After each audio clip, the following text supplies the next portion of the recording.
আমাদের আজকের অনুষ্ঠান শেষ করব অঙ্কিতার কণ্ঠে কবিগুরুর লেখা একটি কবিতা প্রশ্ন। নমস্কার।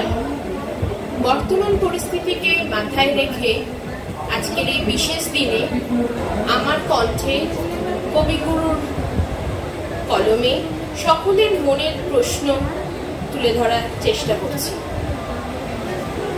ভগবান, তুমি যুগে যুগে দূত পাঠাইছ বাড়ি বাড়ি দয়াহীন সংসারে। তারা বলে গেল ক্ষমা করো সবে, বলে গেল ভালোবাসো অন্তর হতে বিদ্বেষ বিষ নাশো। বরণীয় তারা স্মরণীয় তারা, তবু বাহির দ্বারে আজি দুর্দিনে ফিরানো তাদের ব্যর্থ নমস্কারে।